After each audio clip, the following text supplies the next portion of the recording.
Don José María, muy buenos días. Buenos días, don Federico.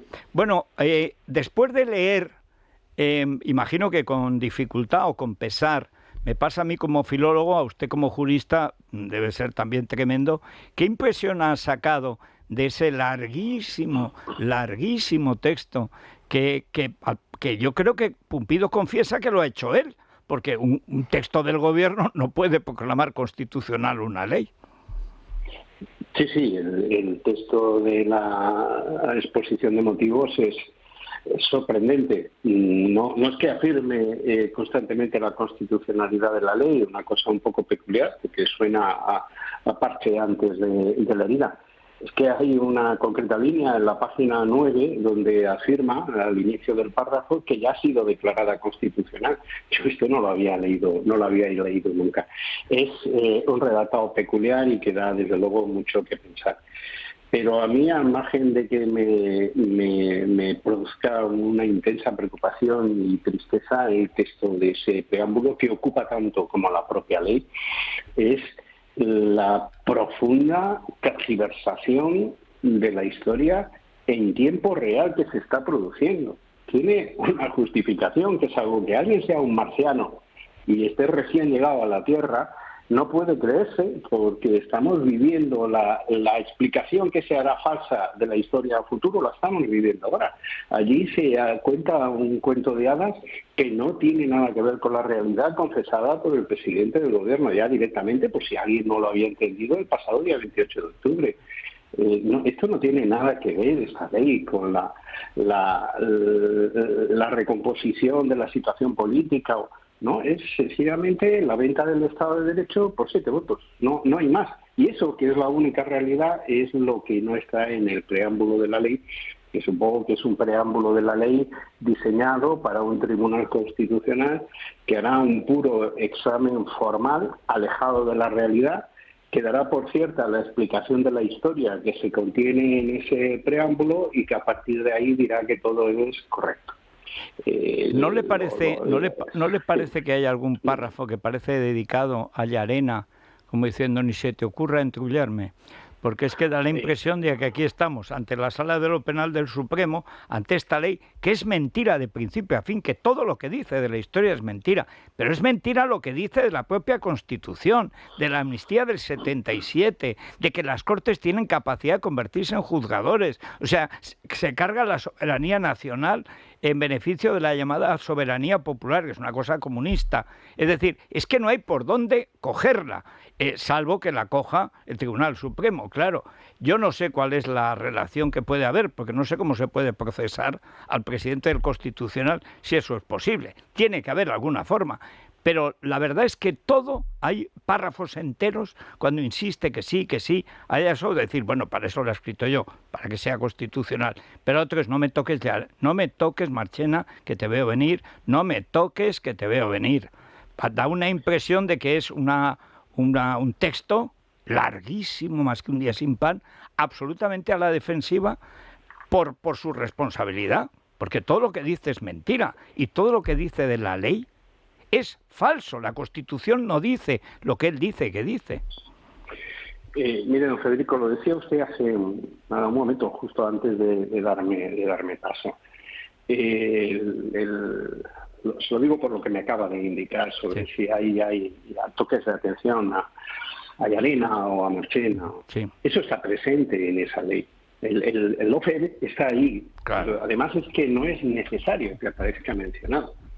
Lo que se pactó, el pacto indigno del que tuvimos conocimiento y del que ya desde ayer tienen conocimiento también todos los jueces y poderes judiciales de Europa, porque el texto fue enviado a la Red Europea de Consejos de Justicia y ayer mismo me contestaron diciéndome que se daba difusión a todos los jueces de Europa para que tengan conocimiento de esta situación.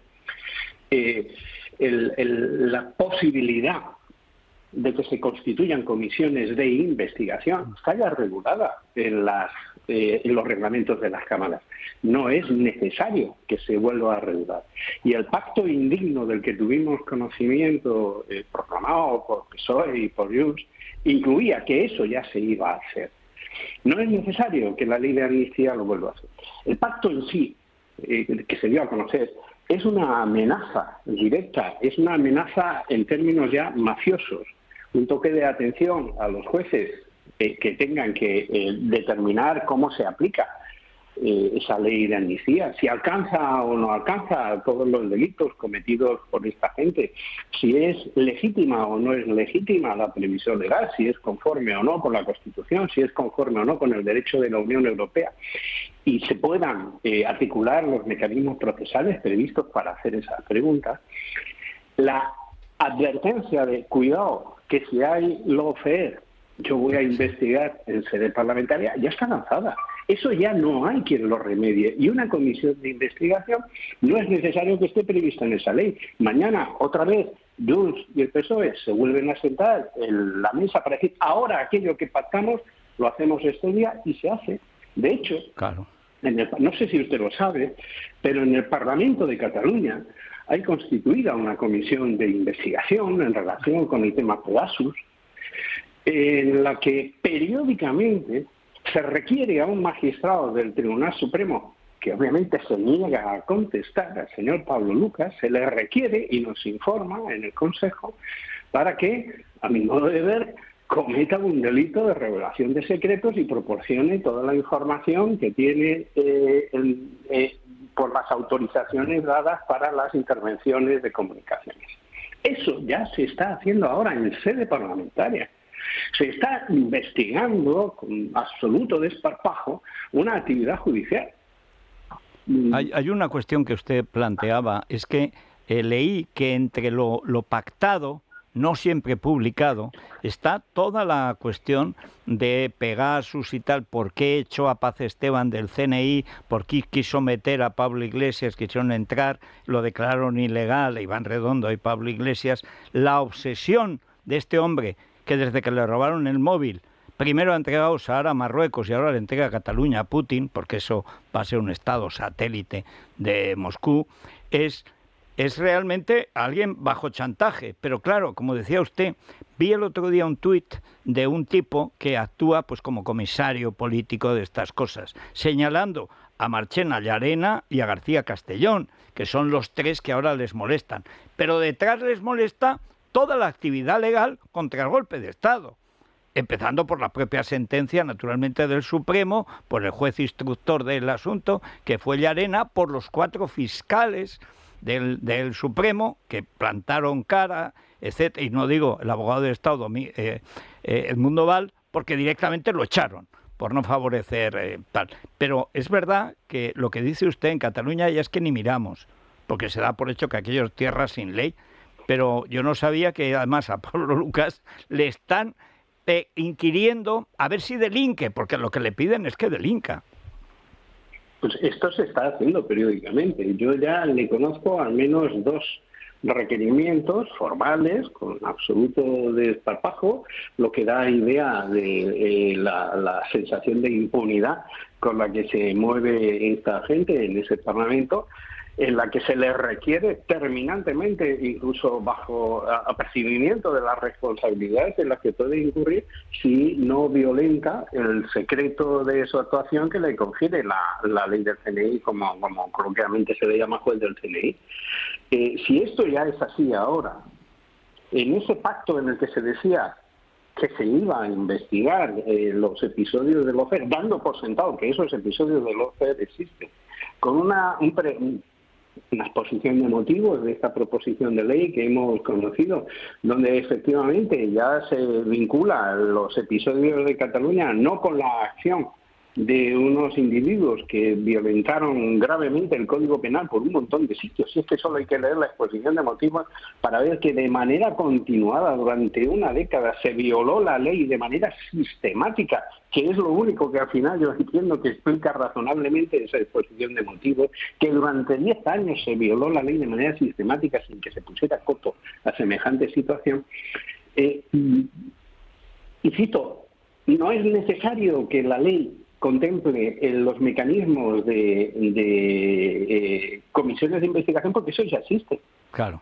Mañana se sientan, se constituye la comisión de investigación, diga lo que diga esta ley, ya está, y tirará adelante como está tirando la del Parlamento de Cataluña. La amenaza, aunque no se hiciera, aunque no se hiciera, la amenaza mafiosa de cuidado, que podemos hacerlo en contra. Que sabemos dónde vives. Claro. Eso ya no tiene arreglo, no tiene reparo, está hecho, se hizo el otro día con ese pacto al hacerlo público. Después, como cualquier delincuente que ha amenazado, pues claro. No, yo no he dicho eso, yo he dicho otra cosa, por favor, pero si lo ha entendido toda España, incluidas, y ya sé que ponerlos a ellos como referente me cuesta mucho, pero hasta si las asociaciones judiciales y de fiscales tan intensamente comprensivas de la actitud que está teniendo esta gente, se han llevado las manos a la cabeza y han dicho hasta aquí no, porque esto lo que está diciendo es una barbaridad. Por favor, ¿cómo se puede pretender decir que lo que se ha escrito es otra cosa? ¿O cómo se puede pretender decir en el preámbulo de esta proposición que lo que dijo el artículo el pasado día 28 el presidente del gobierno no se dijo? Porque al no aludirlo como la razón real, parece que ahora se va a borrar de las hemerotecas esas afirmaciones tan rotundas de mi intención es que jamás vuelva a gobernar PP, Vox, un partido de derecha, porque el interés de España es otro. Que es bueno, esa es la motivación real, no es otra. Hay una cuestión que a muchos les plantea, porque claro, para esto hay que saber.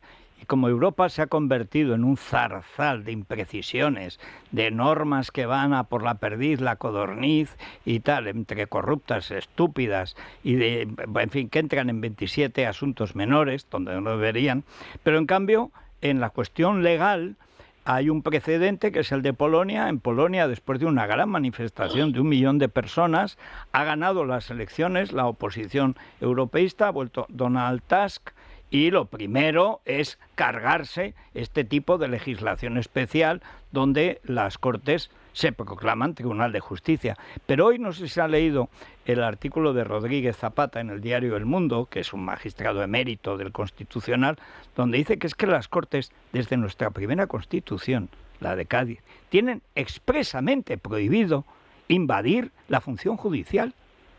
La de Cádiz dice, ni las Cortes ni el rey podrán ejecutar actos, etcétera. Es que en la práctica las Cortes se convierten en un poder único revolucionario que actúa a la vez como ejecutivo, como legislativo y como judicial. Mire, Jorge es una persona, me refiero a Jorge Rodríguez Zapata, es una persona que fue un lujo para la Sala Tercera del Tribunal Supremo y lo fue también para el Tribunal Constitucional. Y es quizá una de las personas de bagaje y formación más amplia que ha pasado por ese tribunal. Cualquier cosa que diga Jorge Rodríguez Zapata, desde luego cuenta de entrada con mi absoluta convicción de que es acertada. En relación con Europa le quiero decir una cosa. Vamos a ver, Europa tiene un poder judicial, por decirlo así, absolutamente difuso. El Tribunal de Justicia de la Unión Europea son las dos formaciones de tribunal, pero eso no es el Poder Judicial Europeo, por llamarlo de esta manera. El Poder Judicial Europeo son todos y cada uno de los jueces de los Estados miembros que tienen que aplicar derecho de la Unión. Desde el mismo momento en que un tribunal potencialmente puede llegar a aplicar derecho de la Unión, se convierte en juez europeo protegido por el derecho de la Unión Europea y sometido a los principios del derecho de la Unión Europea. Por eso, en el caso de Polonia, el Tribunal de Justicia de la Unión tuvo muy presente que las garantías de independencia que el Tratado de la Unión exige respecto del Tribunal de Justicia de la Unión Europea se tienen que aplicar también a todos y cada uno de los jueces europeos potencialmente aplicadores del derecho de la Unión. Bien, en España, ¿quiénes son los jueces potencialmente aplicadores del derecho de la Unión? Todos y cada uno. Todos y cada uno. Por eso los jueces españoles, además de la protección que les brinda nuestra Constitución, en la medida en que se quiera aplicar naturalmente, están protegidos también por el derecho de la Unión Europea. La Unión Europea es complicada, porque la Unión Europea es derecho, pero también es diplomacia, y ahí es donde entra en juego pues esa digamos, actitud difusa que usted aludía hace un momento. Sí. Pero también es derecho, y por eso es muy importante que lo que se está haciendo aquí haya vías procesales para llevarlas al Tribunal de Justicia de la Unión. Y esas vías existen. ¿Cuáles Es son? cierto, ¿Cuáles son? pues, Porque fundamentalmente, recibimos, no sabe usted la cantidad de llamadas de gente realmente angustiada, porque el derecho europeo en teoría prevalece sobre el español, aunque lo apliquen jueces españoles, como usted dice, y es evidente que está alcaldada, que este golpe, porque esto es un golpe brutal, en fin, al Estado, a la Constitución, a la nación, a la soberanía nacional, ya todo, a mucha gente le tiene, dice, pero hay mecanismos, ¿cómo podemos apelar? Usted nos ha contestado la primera parte. Todos los jueces españoles, por el hecho de serlo, son europeos, porque España es parte de la Unión. Pero, ¿qué fórmula hay de apelar? Ayer leí que, no sé cuántos, como miles de juristas quieren presentar una demanda masiva ante tribunales europeos. ¿Usted cómo lo ve? Vamos a ver, yo la demanda directa, tratándose de particulares y contra decisiones de un poder del Gobierno Nacional, del Parlamento Nacional, cauce procesal ante el Tribunal de Justicia de la Unión Europea no hay. Eso podría hacerlo la Comisión a través de un recurso de incumplimiento, pero eso es algo complejo en el que se mezcla tanto el derecho como la diplomacia a la que aludí antes. Lo que sí hay es la posibilidad de que el tribunal que tiene que adoptar una decisión aplicando esa ley, antes de aplicarla, suspenda el procedimiento y se dirija al Tribunal de Justicia de la Unión. Yo ayer, examinando el contenido de la ley, hay algo que me ha producido absolutamente, o que me ha producido un absoluto pasmo, que es la absoluta desfachatez con la que la ley directamente deja sin efecto resoluciones judiciales. Sí. O sea, no le dice a los jueces que las dejen sin efecto, sino directamente se deja sin efecto. Y además se afirma que no puede producir efecto suspensivo de ningún tipo ese dejar sin efecto. Eso se refiere al parrafito dedicado directamente al señor Puigdemont. Son 3 líneas en las que se dice que se dejan sin efecto las órdenes tanto europeas como nacionales para la detención del señor Puigdemont, sin intervención del tribunal en absoluto. Eso a mí me parece que es groseramente contrario al derecho de la Unión y a la propia Constitución, en que la ley se arrogue la capacidad directamente de dejar sin efecto resoluciones judiciales sin intervención siquiera del tribunal. Pero eso se ha hecho solo respecto de la medida cautelar. Respecto del resto, el archivar los procedimientos tiene que hacerse mediante una resolución judicial con intervención del Ministerio Fiscal y audiencia a las partes. Lo repite varias veces a lo largo del texto de la ley. Antes de adoptar esa decisión, el tribunal que tiene que adoptarla está legitimado, aunque aquí no quisiéramos, le legitima directamente el artículo 267 del Tratado de Funcionamiento de la Unión Europea, para dirigirse al Tribunal de Justicia y preguntarle si, con arreglo al Tratado de la Unión, fundamentalmente serían los artículos 2 y 19 del Tratado de la Unión, esa ley es compatible con el derecho europeo. Si el Tribunal de Justicia, al responder a esa consulta, afirmara que que la normativa, que la ley de amnistía no es conforme con los artículos 2 y 19, entonces el Tribunal español está habilitado para no aplicar la ley de amnistía, por principio de primacía. Allí donde se produce una contradicción entre el derecho nacional y el derecho europeo, prima el derecho europeo.